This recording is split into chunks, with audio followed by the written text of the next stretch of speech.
Bismillahirrahmanirrahim. Assalamualaikum warahmatullahi wabarakatuh. Halo, hai semua sahabat.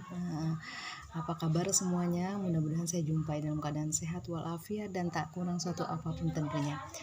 Baik, pada kesempatan hari ini saya akan mempresentasikan makalah pendidikan Pancasila dengan tema dinamika dan tantangan Pancasila sebagai sistem etika. Kita bahas satu persatu. Yang pertama adalah dinamika Pancasila sebagai sistem etika. Kita lihat pada argumen pertama, yaitu pada zaman Orde Lama. Pada zaman Orde Lama, pemilu diselenggarakan dengan semangat demokrasi yang diikuti oleh banyak partai politik. Akan tetapi hanya beberapa partai politik saja yang menang, yaitu ada 4 partai politik yang menang. Yang pertama yaitu Partai Nasional Indonesia, yang kedua Partai Muslimin Indonesia, yang ketiga Partai Nahdlatul Ulama, dan yang keempat adalah Partai Komunis Indonesia. Kita lihat argumen yang kedua, yaitu pada zaman Orde Baru. Sistem etika Pancasila pada zaman Orde Baru diletakkan dalam penataran P4, yaitu pedoman, penghayatan dan pengamalan Pancasila. Pada zaman Orde Baru juga muncul konsep manusia seutuhnya, manusia Indonesia seutuhnya. Maksudnya manusia Indonesia, manusia sebagai makhluk ciptaan Tuhan Allah Subhanahu wa Ta'ala yang berperilakuan baik sesuai dengan nilai-nilai Pancasila. Baik, yang ketiga, argumen pada zaman reformasi. Bagaimana sistem etika Pancasila pada zaman reformasi? Yaitu sistem etika Pancasila pada zaman reformasi tenggelam oleh euforia reformasi. Selanjutnya kita berbicara dengan tantangan Pancasila sebagai sistem etika. Kita lihat pada zaman Orde Lama. Apa tantangannya pada zaman Orde Lama? Jadi tantangan menurut Orde Baru menuding atau memberikan penilaian kepada Orde Lama,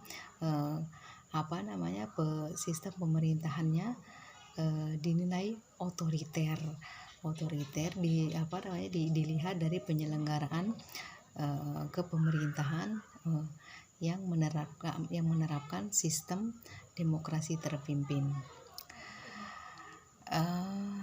Yang kedua, tantangan pada zaman Orde Baru. Jadi pada zaman Orde Baru ini terjadi NKK, masalah NKK, yaitu nepotisme, kolusi, korupsi. Yang ketiga-tiganya adalah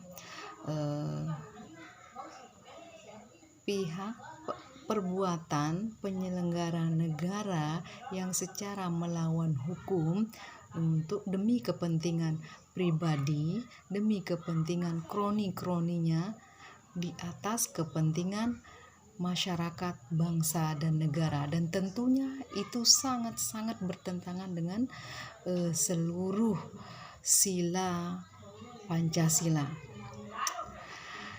Selanjutnya yaitu pada zaman Orde Reformasi. Pada zaman reformasi, bagaimana tantangan pada zaman reformasi? Tentu di sini, apalagi di sini sistem etika Pancasila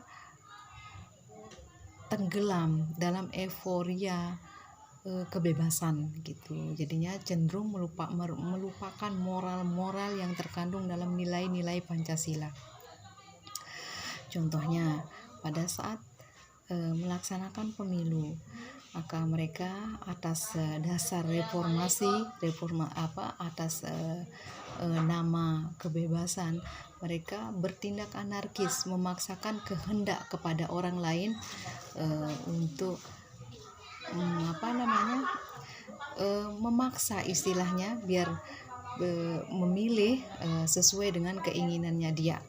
Seperti itulah tindakan-tindakan yang anarkis, yang merupakan moral atau nilai-nilai Pancasila yang sebenarnya.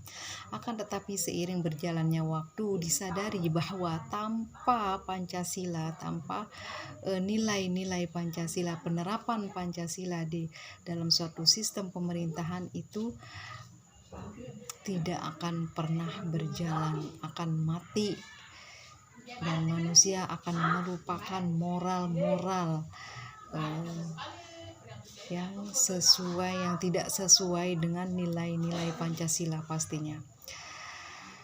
Baik, kesimpulannya mari kita edukasi diri kita pribadi dulu, memberitahukan kepada diri kita sendiri dulu pentingnya Pancasila, nilai-nilai Pancasila itu kita amalkan dalam kehidupan kita sehari-hari. Baru kita bisa edukasi kepada orang lain dan memberitahukan bahwa nilai-nilai Pancasila itu harus diterapkan dalam kehidupan kita, dalam hidup berbangsa, bernegara, dan bertanah air. Baik, itu dari saya. Mohon maaf atas segala kekeliruan. Mohon maaf atas segala kekurangan yang saya sampaikan. Usikum minapsi bitaqwallah. Wassalamualaikum warahmatullahi wabarakatuh. See you and bye-bye. Thank you.